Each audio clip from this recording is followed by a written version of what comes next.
Scatterpoint by WerewolvesAreReal. Green Zhao Lung dragons flit through the camp borders with supplies while the troops settle in for the night. Several near detach and continue flying. They will likely return to their own posts nearby. Lawrence does not doubt that fresh dragons will replace them before the group has left China. The number of dragons in this nation is almost an absurdity, for not the first time, he wonders if the Jiking Emperor is not merely lending his forces to the war to present a show of strength. To him 200 dragons is merely a drop in the nation's forces. Temeraire is sleeping heavily, and Lawrence stands near the bend of his foreleg watching the setting of the sun when Granby approaches. You are looking more the part of their prince every day, and by that I mean you look more maudlin. Come have a drink with us. You had best hope General Chu does not hear that you have liquor. Granby grimaces predictably. Yes, thank you, I will just be a moment. The other captains are visible by a small fire near Messoria side. Granby departs, and Lawrence reaches out to touch Temeraire's side. He looks up. The moon does look very nice, Temeraire says. Startled, Lawrence turns back around. The Celestial is not looking at him, but rather gazing thoughtfully at the thin cloud cover. Still, it is not like you to stay so late, the dragon notes. Are you quite well, Lawrence? Yes, my dear, only, yes. He runs a hand briefly along his mouth, strangely dry. The stars shine down at them, all the fires have been snuffed and the camp is quiet. Have you seen Granby? I expect he is sleeping, you should sleep as well. I do not think General Chu will be any easier on us tomorrow. You did not show last night, Granby says. You should relax more, Will. He does not seem to expect a response. The dragons are learning to bear the hard flights better, but even Iskirka doesn't have enough energy to do more than grumble a little and snort moodily at the small dragons that flit around camp with their vats for dinner. He sits down with Granby, Chainery, and Berkeley for whist, while they wait. Granby has some trouble managing the cards one-handed but waves away their offers of assistance. Ah damn, Berkeley sighs over his hand, and only shrugs. His transparency means he is not an excellent player, though he at least makes a cheerful one. Chainery begins to lament over one of his midshipmen. The fool only just realized there were women aboard those dragons and tried to stumble out to find one last night, but he fell into the tent of some male cooks instead and they were not pleased minus. Berkeley scowls again at his hand. Lawrence looks down to inspect his own cards. Lawrence. Are you going to play? Lawrence startles. Chainery is snapping his fingers, clearly entertained. His story seems to have concluded, and everyone is staring at Lawrence. I beg your pardon, he says, confused. Everyone has put their cards in the middle, without a thought he does the same. Bad luck, that, says Granby cheerfully. He sweeps up the lot while Chainery shakes a fist toward him dramatically. Another round.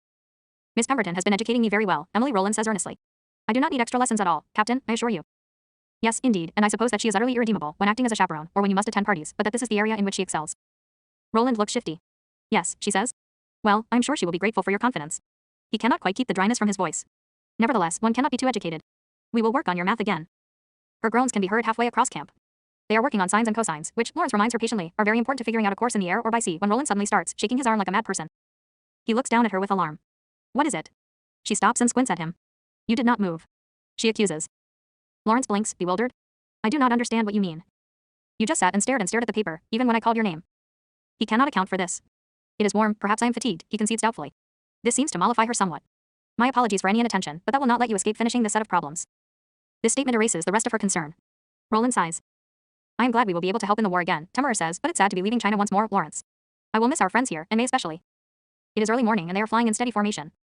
They will soon be outside China's borders entirely and begin to pierce the outskirts of Russia. For not the first time Lawrence feels a twinge of sympathy for his companion. He wonders what it would be like to feel foreign to the nation of his own birth. I have said before, my dear, that when the war is concluded I will be glad to come with you to China whenever you please. And I am sure May and the Emperor would both be gratified by your presence. I cannot imagine the war ever ending, Temeraire muses. But I suppose it must end one day. What do people do, Lawrence, when there is no fighting anywhere? Many people never see fighting even during the war. I expect you will find yourself sufficiently diverted. If they are not desperately needed, Lawrence suspects that England will gladly see the backs of them despite Temeraire's status as a prime heavyweight. We could explore if you like. We have not seen much of Middle Europe still, or most of the Americas.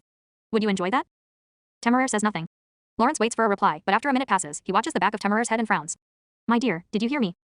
Yes, of course. I said I should like very much to explore. I would like to see how the dragons arrange matters in America, and perhaps we could see John Wampanoag again. Also I would like to see Italy. The language is very nice. Did you not hear me, Lawrence? The wind is rather muffling, I suppose, although there is very little wind at all. Speed up a little if you will. We are starting to lag behind. The rhythmic beating of Temeraire's wings has grown tedious. The aviators can only run so many drills, and Temeraire is not often inclined to conversation at the laborious speed of General Chu's command. Lawrence watches over Temeraire's side as rice fields and small towns fall away behind them. The organized farms make rows between streams and pathways that snake between the greenery. At one point they pass overhead of an ornate temple. His legs are starting to twinge from the long hours spent immobile. He unhooks one carabiner and easily makes the transfer to another part of the harness, smoothly moving to the edge of Temeraire's shoulder to see better minus. Sir. With a lurch, Lawrence is staring up at Ferris' frightened face. Clouds spin behind the man's head, someone is yelling in the background. It takes a moment for Lawrence to register the grip of the lieutenant's hands around his limp arm. A moment later this clutch fails, and then he is falling. Temeraire cries out with alarm. Somewhere among the tumble of movement, blue skies, flurrying red dragons bellowing at one another and Temeraire tearing at him from above, Lawrence registers that his mouth tastes like copper, but he is not bleeding. His mouth tastes like copper every time he forgets. Temeraire's talons close around his waist with infinite delicacy, and then half a dozen, Xiaolong are circling them like panicked hawks, Chu at the head, demanding to know if someone has tried to kill the prince. They set up camp early. He is fine, and you may stop being such a nursemaid, Pettifork tells the anxious Celestial half an hour later. You may relay that to General Chu, if you like, so he will quit worrying too. I am more interested in why you fell, Captain, than the effects after. Ferris has plainly made his report. I do not recall falling, Lawrence must admit, and only after these words are said aloud does the implication sink in. Indeed, some alarm registers through everyone nearby. Do not recall. Temeraire exclaims. But, Lawrence. Pettiforth quells him with a sharp look. It is perhaps nothing, he says. Or perhaps merely a symptom of the excitement. I suppose you may be prone to memory disruptions now. Merely tell me if you notice any more problems. The surgeon waves him away. His attempts to help set up camp are firmly rebuffed, and finally he takes refuge with Temeraire and watches the activity. He cannot help but be aware of the occasional anxious glances he attracts, which only strengthens his resolve to keep the most disconcerting part of day's incident to himself. Not only does he not remember anything about the fall, he cannot even remember getting into Temeraire's harness this morning. And he very much hopes that someone will mention why they are flying to Russia. Are you quite well, Lawrence? Little asks. The question startles him. He turns around and accepts a cup of coffee when the man presses it into his hand. You looked very distant for a moment. I was only thinking, Lawrence says. In truth, he does not remember thinking of anything, but he feels a bit fatigued. Perhaps he should take the opportunity to rest while the army is standing down. I trust Immortalis has fully recovered from his recent wounds. Perhaps this hint will inspire Little to discuss the cause of those injuries. However, was the Reaper hurt in China? Oh, yes, thank you. There are thousands of these red dragons, but none of them match Immortalis. Little smiles with rare pride. Lawrence nods politely, and then Minus. Are you with us? Someone asks. There, see his eyes. Don't move yet, Roland Minus. A blurred shape moves across his vision. It is Berkeley, who to Lawrence's great bewilderment holds his shoulders with a steely grip. Blood blooms across his lip and dribbles down his cheeks. Then he realizes his eyes are wet with tears, his head sweat-soaked. Little stares at him from farther away, and Midshipman Roland is holding his legs. He is on the ground, for whatever reason, lying flat and supine on his back. Everyone looks very pale. Parquet's voice rises from somewhere unseen. Stay back, Temeraire. He snaps. Let Pettiforth through. You can do no good for him. He tries to speak, but his tongue is like cloth. Berkeley shakes him lightly and his eyes try to fly right from his skull. Are you back now? The man demands. Stop that, Pettiforth snaps. And get off him, all of you, that will not help. Lawrence barely registers a change as his limbs are freed. Well, this is no mystery, at least, how does your head feel? I beg your pardon. He manages. The words come out haltingly. Pettiforth reaches out to press his skull. Temeraire growls from somewhere nearby. Is all the surgeon comments. Inner bruising of some sort, then. It should not be surprising after that memory loss. Seizures are not too uncommon after bad head injuries. But this long after, no, that is no good. It may happen again. A seizure, he parrots. But Pettiforth doesn't criticize his slowness. Well, hopefully it will not kill you, he says blandly. Up now, can you stand? Lying in the sun will hardly benefit Minus. He cannot in good conscience conceal matters of importance from the other officers, not when his memory may become utterly unreliable at any moment. He chooses to begin with Granby, eventually taking the man aside reluctantly. Something you needed? Granby asks, not looking particularly concerned. I must confess something, he says. Since leaving China I have on more than one occasion forgotten perfectly mundane matters. I fear my memories are still affected. Granby's expression does not change. Ah, that, he says. Yes, we know. You. No. I am sure it feels like you have been hiding something, Granby says, not without sympathy, but you have told this to us a few times, Will. Someone sits with him near Temeraire's shoulders. Whenever they go aloft now, the crew rotates and watches him from a distance, as though to be sure he will not go mad and fling himself from the harness straps. Even Tharke takes a turn, although somehow his cool assessment rankles rather less. Possibly this is because he always appears to be judging everyone on a regular basis anyway. Temeraire keeps twisting his neck around to look at Lawrence. My dear, the wind will not knock me away, pray do not be so concerned. Oh, but you did fall, so do not say you will not, Temeraire says. Nevertheless he straightens his head and restrains himself to only sneaking back a glance, every few minutes. I knew a man in Macau who had seizures, says Tharke abruptly. He did not have the slightest problem with his memory, but they put him in the asylum nonetheless. Lawrence cannot quite repress a grimace. What is an asylum? Temeraire asks. A place where the ill can be helped, Lawrence says slowly. It is a prison, Tharke corrects him. Except worse, because prisoners are sometimes treated with civility, and asylums only pretend to be civil when very rich people come to visit. There are places worse than prisons. I am sure if the government learns Lawrence has a malady of the mind, they will delight at the chance to lock him away. Though, and here Tharke's voice goes ironic, I suppose it cannot be so hard to visit the inmates, Temeraire, sometimes the wealthy pay to gawk at them, like circus animals. I will never let anyone take Lawrence away, never. It will not happen, dear, and there is no need to talk of that, he tells Tharke. But Tharke only observes him grimly. It is a thought you had best consider, where will you go from here? You had best think on the matter while you still can. We could send you back and apply to the Chinese for the assistance of their surgeons, Harcourt suggests one day. Surely they would have their best physician see to your case. Surely, yes, Pettiforth replies. We can experiment a bit if you like, Captain Lawrence, but I can't say any physician is likely to be able to help with trauma of the brain. Not of such a dramatic nature of this. I suppose I could try a trephination Minus. You want to drill a hole in his head? Harcourt demands, and Lawrence winces. Some scholars have suggested that it works very well in curing seizures. I suppose he cannot seize if he dead, certainly. Pettiforth looks offended, as though it is his brain they are speaking about. I imagine I could at least avoid killing him, he says. Thank you, but I believe I will decline, Lawrence says wearily. The initial memory lapse was much more serious than any effects since, perhaps time will solve the matter. No, I think not, Pettiforth tells him bluntly. Not when months have passed already and your condition is ever changing. Such matters tend to deteriorate, not improve. Harcourt looks at the surgeon severely. But we may always hope, she says. For all the good it does, Pettiforth sighs. Lawrence has certainly accompanied Temeraire on many single flights. But to be on his back without a harness, and with only one other person aboard, is strange indeed. To sit side by side with an unknown man of Oriental descent, who he cannot recognize, unnerves him greatly. He does not remember ascending with this man. He certainly does not know why Temeraire is flying very casually above dozens of fire red dragons in unfamiliar terrain, as though they are on holiday. Only the familiar sight of their own formation among the convoy on the ground reassures him. He would like to question Temeraire, but the presence of the stranger acts as a restraint. Is your head better? The very man asks presently. We still have more of Pettiforth's remedy, if you like. He speaks with a British accent. No, thank you, Lawrence replies shortly. The stranger side-eyes him, but does not comment. They sit in uneasy silence for the next hour. As an aviator one expects to be away from home for a while, but to be so long gone from England stretches it a bit, Granby complains the next evening over coffee. I will be glad to see my family again sometime. Laverne and Magdalen have asked to see Askirka the next time I'm about. Do you not remember? Randy asks. The words are casual but just a little too intent. He watches Lawrence closely. Lawrence startles. Your cousins, he recalls. You have only mentioned them once before, and Grandy relaxes. After a pause, Lawrence says quietly, I am sorry about this, all of this. It is unfair to all of you. Oh, hell, Grandy says. It is not your fault, and I cannot imagine. It changes nothing, Lawrence minus. It does, he snaps. Lawrence pauses, embarrassed by his own outrage, but Grandy only waits. So he continues. It must change everything.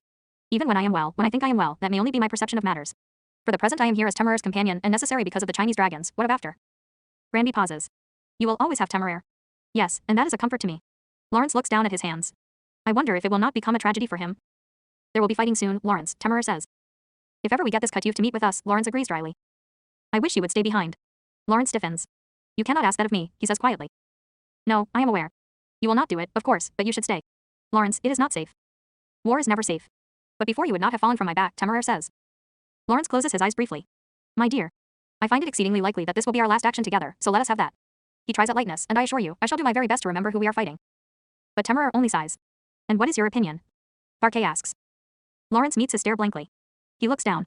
He is wearing his aviator's uniform, but Tharke is wearing Lawrence's own Chinese robes. The contradiction makes his head spin. Next to them, two men in foreign uniforms, American and Dutch, look to Lawrence expectantly. When he continues to clutch for a response, they lose interest and move away. I apologize, Tharke says. You are not typically at a loss for words. His throat feels dry. I do not recall coming here, he admits slowly. The lights seem impossibly bright. Behind them someone shouts something in Russian, and a small crowd bursts into laughter. I do not mind as he looks around.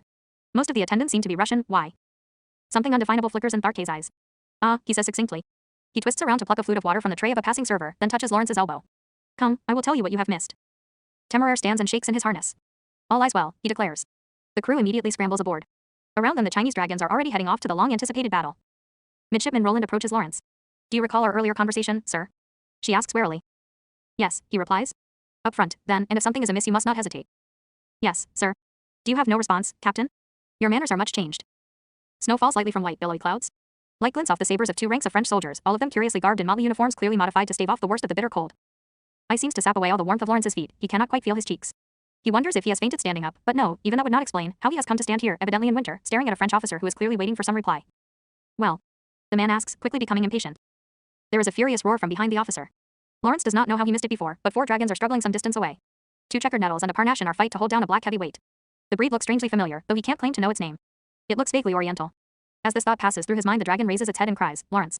Sending a jolt through his stomach. He turns his head around. I beg your pardon, he says. I can give no answer. This does not seem to suffice.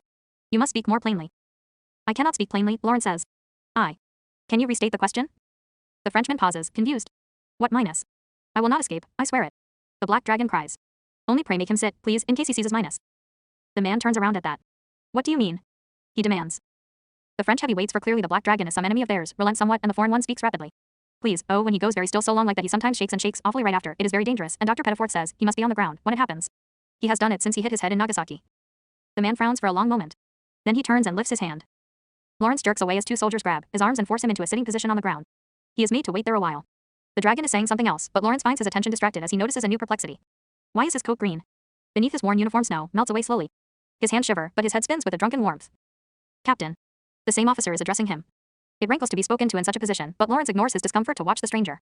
What is the date and year? Lawrence frowns. There is no harm in answering, however. August 18th, though I suppose I may have missed a few days. Indeed, possibly a little longer, something strange is happening here. 1802. The man regards him silently. That is worse than before, the dragon says. Yet you do not seem surprised. No, he will remember eventually, he always remembers. The dragon pauses. Always, he repeats.